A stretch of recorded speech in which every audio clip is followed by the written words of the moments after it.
Every year, thousands of people across 6 continents report being taken. Not metaphorically, not in dreams, physically removed from their beds, their cars, their backyards by extraterrestrials. The beings most commonly described are the Greys, slender, large-headed, enormous black eyes. And here is what no one talks about. Not the ships, not the experiments, not the aftermath. The first 60 seconds. What actually happens the moment contact begins, because buried inside those 60 seconds is something the official record has never been able to satisfactorily explain. The clock starts now. I want to start somewhere uncomfortable. Not with abductions, not with alien craft, not with government cover-ups or classified documents or whistleblowers. I want to start with a feeling. Specifically, I want to start with a feeling that thousands of unconnected people who have never met each other, who live on different continents, who speak different languages, who grew up in different cultures with entirely different cosmologies and belief systems, have all described using almost identical language. The feeling that something is already in the room before they see anything at all. That is where this investigation begins. Not with the abduction itself, with the moment before it. Researchers like Bud Hopkins, who spent decades cataloguing abduction testimonies before his death in 2011, documented this with a consistency that is, at minimum, difficult to dismiss. Hopkins interviewed hundreds of individuals across the United States throughout the 1980s and 1990s. The testimonies were gathered privately, independently, with no contact between subjects. And yet a particular sequence of events emerged again and again with what I can only describe as unsettling regularity. First, an atmospheric shift. Witnesses described the air in the room changing, not the temperature necessarily, though that comes up too. Something more fundamental, a quality of stillness, a pressure change. Several witnesses use the word charged as if the air itself is holding its breath. Second, a light, not always, but frequently. A light that doesn't behave the way light is supposed to behave. It doesn't illuminate the room uniformly. It doesn't cast shadows the way a lamp or a flashlight would. It appears, in many accounts, to originate from no specific source, or to originate from the beings themselves. Third, paralysis. And here is where the sequence becomes impossible to ignore.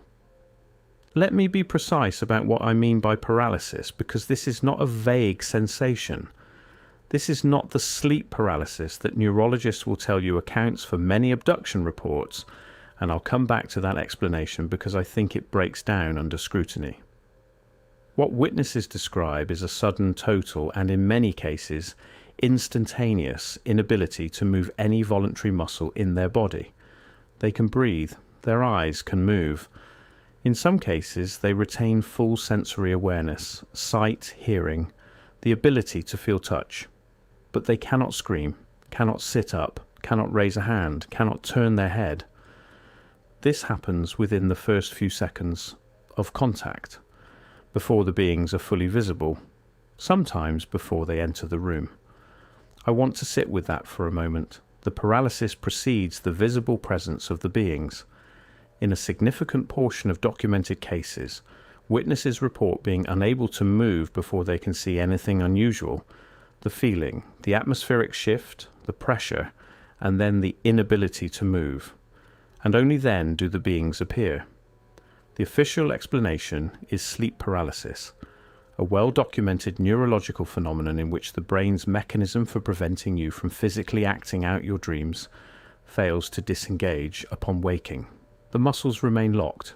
You can be conscious and unable to move.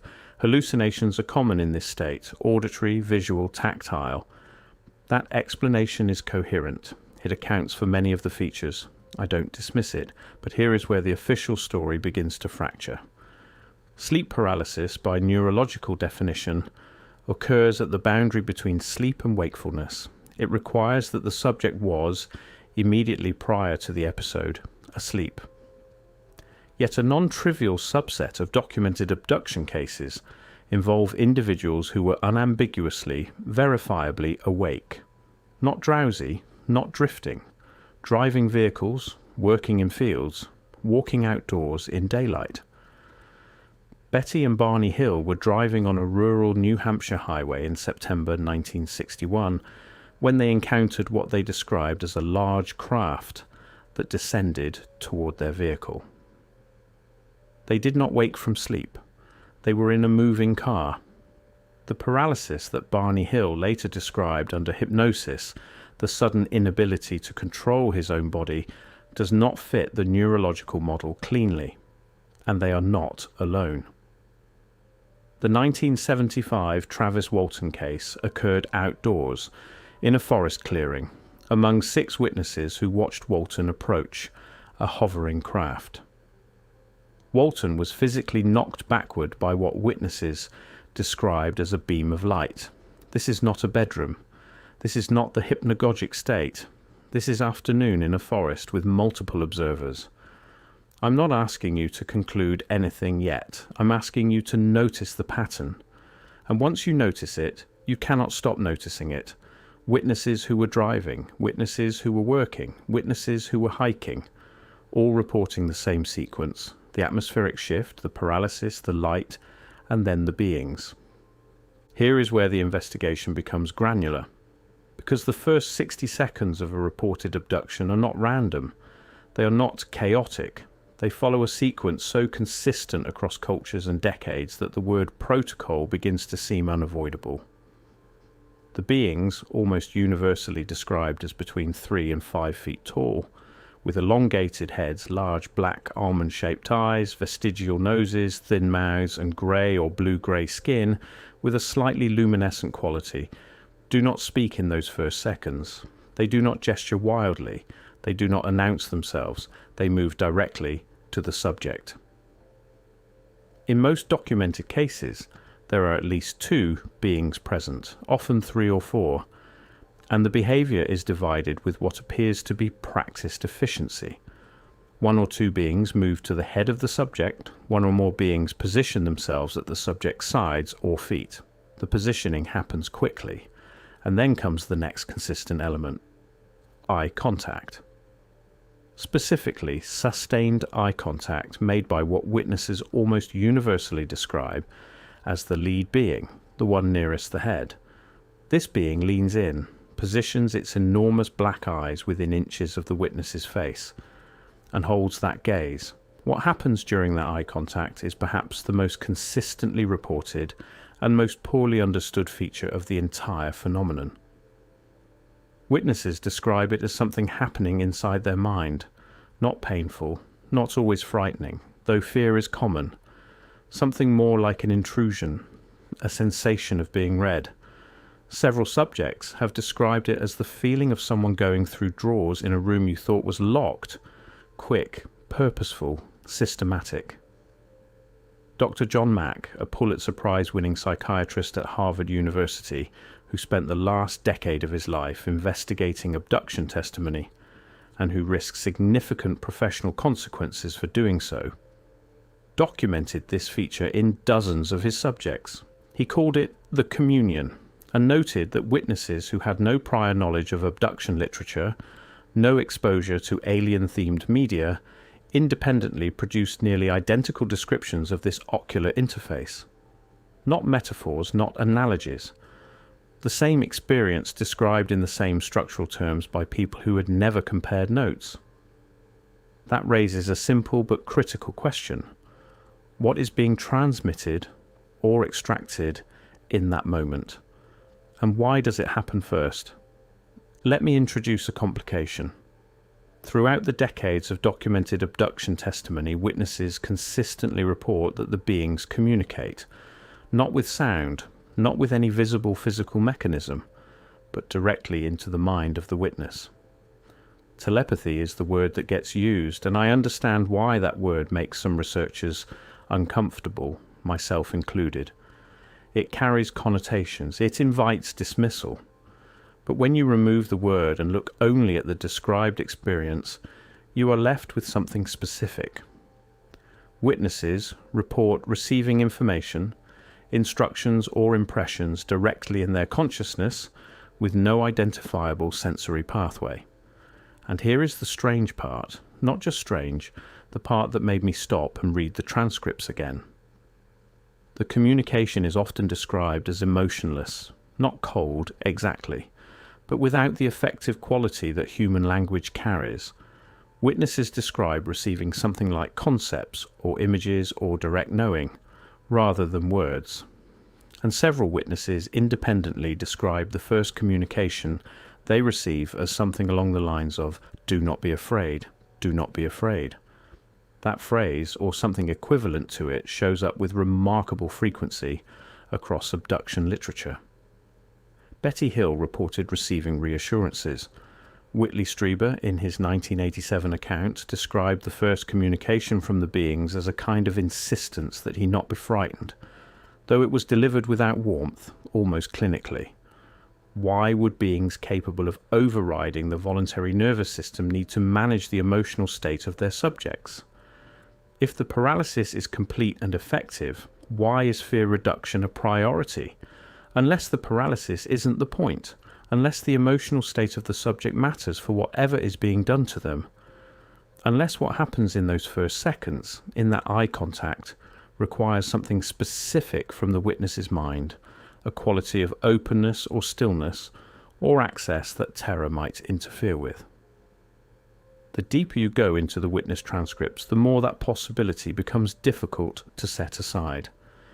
Let me try to construct a timeline. This is synthesis, not certainty. I want to be clear about that. This is a pattern assembled from hundreds of individual testimonies cross-referenced across multiple researchers and multiple decades, but the pattern is there. Seconds 0 to 3. The subject becomes aware of something unusual, the atmospheric shift, that quality of charged stillness. In outdoor cases, sometimes a light source appears first. In bedroom cases, frequently the change in air pressure is what wakes the subject, or the perception of light through closed eyelids. Seconds 3 to 8. Paralysis. Total. Instantaneous in most accounts. The subject can breathe, can move their eyes, retains awareness. But voluntary muscle control is suspended. Seconds 8 to 15. The beings become visible. In indoor cases, they appear to pass through walls or to materialize. In outdoor cases, they descend from or emerge from the craft. The consistency of their physical appearance across accounts from people with no shared cultural reference points is, at minimum, strange. An Amazonian indigenous person in the 1990s and a suburban American housewife in the 1970s are not drawing from the same cinematic vocabulary, and yet the descriptions converge. Seconds 15 to 25. Positioning. The beings move to specific locations around the subject. The movement is described as gliding or very smooth, an absence of the mechanical quality of human walking. They don't stumble, they don't bump into furniture. Several witnesses describe the sensation that the beings know the space, though they have never been in it. Seconds 25 to 40. The primary being makes eye contact, holds it. This is the moment witnesses most consistently describe as the most significant, more significant often than what follows: the examinations, the procedures, the time lost. The eye contact, the sense of being read. Seconds 40 to 60. Something shifts in the witness. Fear, in a meaningful number of cases, diminishes. Not all cases, but enough to constitute a pattern. Witnesses describe a sudden calm, one they do not associate with acceptance or consent, but with something being done to them. A modification of their emotional state, deliberate, external, and then the abduction proper begins, the transport, the examination, the procedures that have filled thousands of pages of testimony and deserve their own investigation entirely. But I am interested in that first 60 seconds, because the 60 seconds reveals something about the nature of whatever this is. I cannot overstate how global this phenomenon is, that framing matters. The temptation is to locate alien abduction as an American phenomenon, a product of Cold War anxiety, science fiction cinema, and tabloid journalism. The 1947 Roswell incident is American. The hills are American. Strieber is American. So the cultural explanation that these are shared hallucinations produced by shared media has at least a geographic coherence when confined to the United States. But the pattern does not stay in the United States. In 1979, near Cergy-Pontoise, France, a man named Frank Fontaine disappeared for a week in front of 3 witnesses. His friends watched him enter a glowing sphere in a field. He returned 7 days later with no memory of the intervening time. French investigators, actual government investigators, not tabloid reporters, interviewed the witnesses and found no explanation. The French space agency CNES opened a formal investigation under its GEPAN unit, which was established in 1977 specifically to investigate anomalous aerial phenomena. France. Government investigators, a formal unit. In 1977, in Colares, Brazil, in the state of Pará, hundreds of residents reported being approached by aerial craft and subjected to beams of light that left physical marks on their bodies. Burn-like lesions, puncture wounds, hair loss. Brazilian Air Force officials conducted a classified investigation, Operation Saucer, or Operação Prato, led by Captain Arangues Hollander. Hollander took hundreds of photographs and collected extensive testimony before the investigation was officially ended and the files were classified. Hollander later gave a lengthy interview to a Brazilian journalist and researcher in which he described what his team had documented, and then died, officially by suicide, within weeks of that interview. The official record closed. The testimony, the photographs, the physical evidence, classified, unavailable, gone. I'm not saying there's a connection between those two things. I'm asking whether you noticed that one followed the other. In Japan, the concept of alien contact has its own deep resonance, and documented cases follow the same sequential pattern: the paralysis, the eye contact, the calm that arrives without the subject choosing it. In Australia, in Zimbabwe. The 1994 Ariel school incident in Ruwa, Zimbabwe, involved 62 schoolchildren who witnessed a craft land on school grounds and described beings who communicated with them through eye contact. Beings with enormous black eyes who, in the words of several children, put images directly into their minds. These were children, with no shared cultural context for what they described. 62 children. The pattern repeats with unsettling precision. The beings, the eyes, the wordless transmission, the calm that descends, everywhere, always the same sequence. I want to spend time on the eyes because I think they are central. The Grey's eyes, the feature most universally described, the feature that appears most consistently in witness illustrations, the feature that accounts for the visceral specific fear that even skeptical witnesses report, are wrong by human anatomical standards. In several specific ways, they are too large. Not slightly, proportionally enormous relative to the face and skull. They wrap around the side of the head, suggesting either a visual field significantly wider than the human range or a skull configuration that does not prioritize forward-facing binocular depth.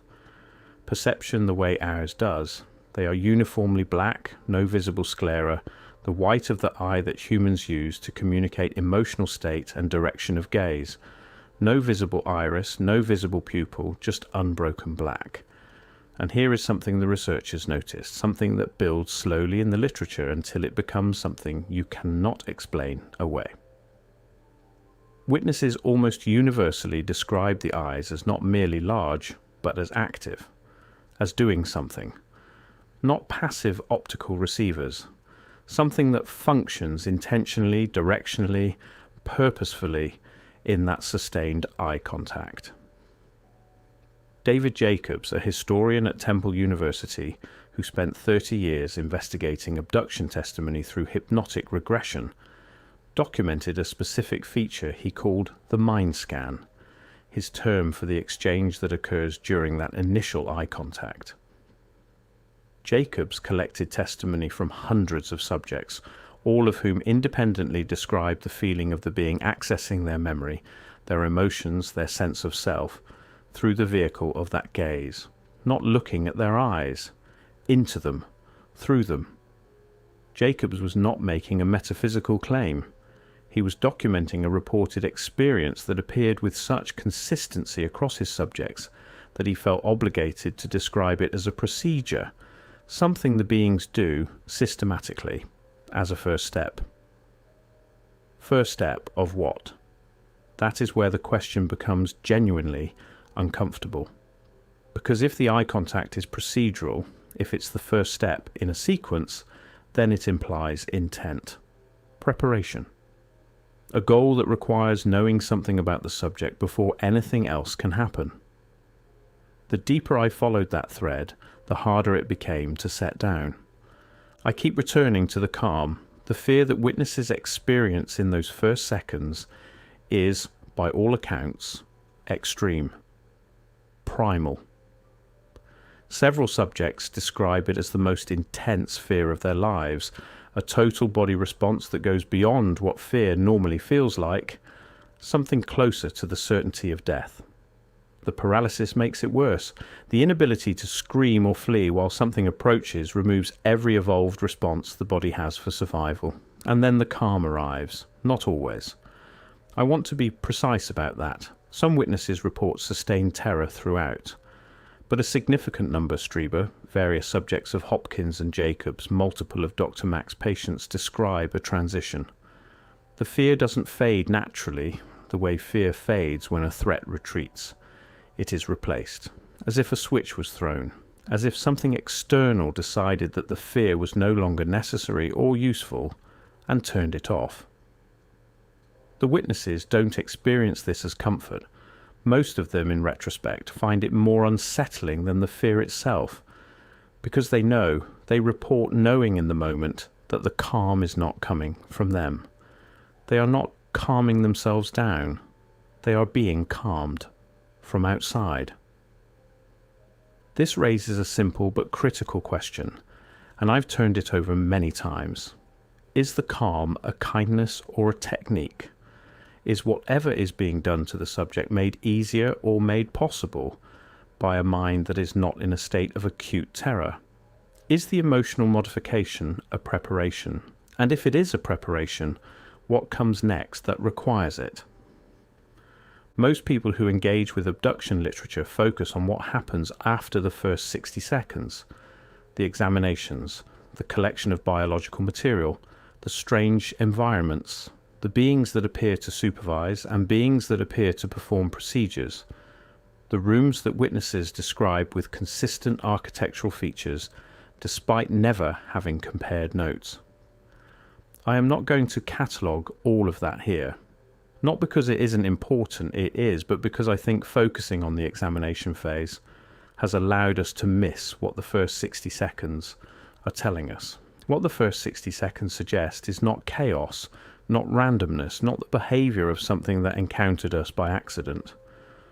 What the first 60 seconds suggest is a protocol, a prepared, practiced, efficient sequence of actions optimised to accomplish specific goals with specific beings, us in a specific physiological and neurological state. Witness paralysis is induced quickly, perhaps to prevent physical harm to either party, perhaps to prevent the witness from disrupting whatever comes next. The atmospheric or environmental modification appears to accompany the beings or precede them. The positioning of multiple beings around the subject happens with a division of function that implies coordination, training, or instinct, and the eye contact happens first, before any physical procedure, before the transport, before anything. What does that tell us? It tells us, or at least strongly suggests, that the primary exchange of this encounter may not be physical at all, or not only physical, that the biological procedures that follow may be secondary to something that happens between the eyes of the beings and the mind of the witness in those first pivotal seconds. Something is being accessed, something is being read or taken or transmitted or done in that locked gaze, and we don't know what it is. I want to go back to the official record. Because when you begin to look at what governments have actually documented and then chosen to classify, seal or deny, a picture emerges that is difficult to characterize as mere bureaucratic routine. The Brazilian Operation Saucer files, classified after one of the most extensive government investigations into close encounters ever conducted in the Western Hemisphere. The United Kingdom's Ministry of Defence UFO files, which were released in tranches between 2008 and 2013. Thousands of pages. But not all pages. Sections were redacted. Specific incidents flagged by researchers as anomalous had their corresponding documentation missing from the released archive. Not redacted. Missing. Pages that the index indicates should exist. Pages that were logged and catalogued and then, when the archive was released to the public, were not there. The silence around those gaps is deafening. In the United States, the Defense Intelligence Agency's Advanced Aerospace Threat Identification Program, AAAT-IAP, operated from at least 2007 to 2012, officially, before it was formally defunded. Officially defunded. The program's director, Luis Elizondo, resigned in 2017 and spent subsequent years publicly stating that the program had not actually ended and that what it had discovered warranted immediate and serious attention from the highest levels of government. What did it discover? The official record doesn't say. What we do have in the American case is the 2021 and 2023 congressional testimony of multiple credentialed military and intelligence officials, not anonymous, not fringe, who under oath described not merely anomalous aerial phenomena, but what one former intelligence official, David Grush, specifically characterized as non-human intelligence and non-human biological material in the custody of the United States government. Grush testified under oath before the United States Congress in July 2023. Under oath, and the following morning the news cycle moved on. The pattern repeats. Documentation exists, then it doesn't. Investigations are opened, then they're classified. Witnesses come forward, then they're reassigned, retired, deceased. I'm not naming conspirators, I'm noting sequences. Once you start seeing the sequences, you cannot stop. I want to return to Zimbabwe, to 1994, to 62 children. I keep returning to this case because it is the one that most resists the standard counter-arguments. These are not adults whose psychology might be shaped by decades of science fiction. These are not individuals who have read abduction literature. These are children in rural Zimbabwe, ranging in age from 6 to 12, who watched a craft land in a field adjacent to their school during recess, and who observed beings that emerged from or near the craft. The children drew pictures, many of them. Independently, on the same day, they produced drawings of the same being, the large head, the enormous eyes, the slender body. John Mack travelled to Zimbabwe and interviewed the children. Harvard's Department of Psychiatry reviewed his methodology. The children maintained their accounts with complete consistency over subsequent years. Several of them, interviewed as adults, continued to describe the experience in the same terms they used at age 8. And what they describe, what a 12-year-old girl named Emily Trim described in remarkable, sustained detail, is the eye contact, the communication through the eyes, the images placed directly into her mind. Not words, images. Specifically, she reported receiving images of environmental destruction, of a damaged natural world, delivered with an emotional quality she described as urgency. A 12-year-old girl in rural Zimbabwe in 1994, with no exposure to environmental media, receiving images of ecological collapse through eye contact with a being from a craft that landed in her schoolyard. I don't know what to do with that. I have spent considerable time not knowing what to do with that. But I cannot call it nothing.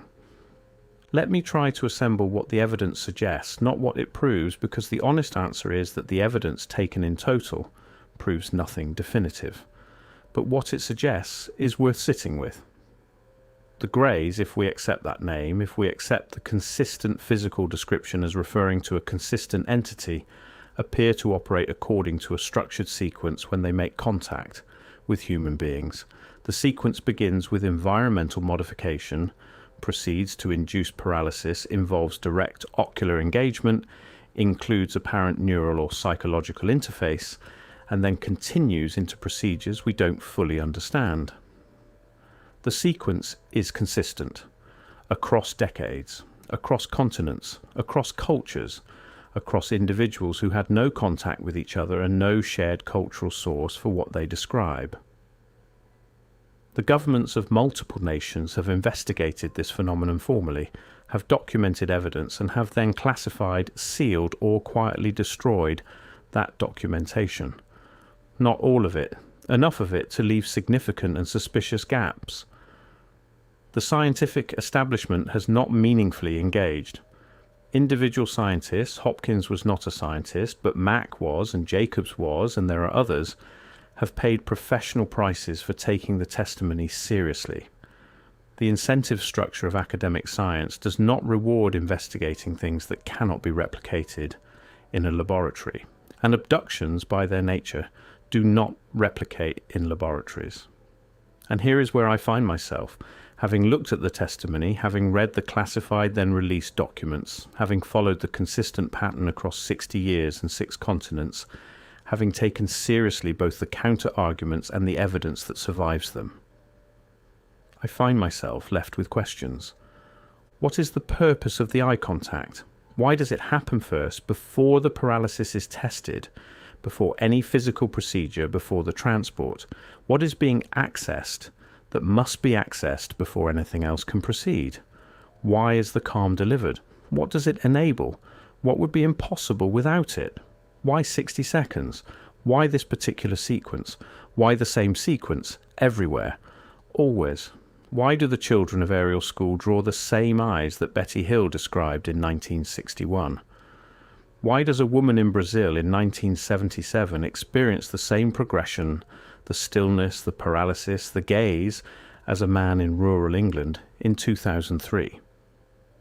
Why does the physical description of the beings remain so strikingly consistent across 60 years of reports from people who have no documented contact with each other? Why are the files missing? Why did a decorated military officer with security clearances testify under oath before the Congress of the United States that non-human biological material exists in government custody? And why did the world's most powerful news organizations give it 3 days of coverage before moving on? What happens to you in the first 60 seconds? And what does whatever happens in the first 60 seconds prepare you for? What is being read in that gaze, in that initial and foundational communion between enormous black eyes and a paralyzed human mind? What do they find? What do they take? What do they leave? I don't have answers. The investigation continues, and the files, where they still exist, are still sealed or still missing, and no one in any position of authority has been willing to explain exactly why. The question is not whether something is happening. The question is what it is doing to us, and whether in those first 60 seconds it already knows.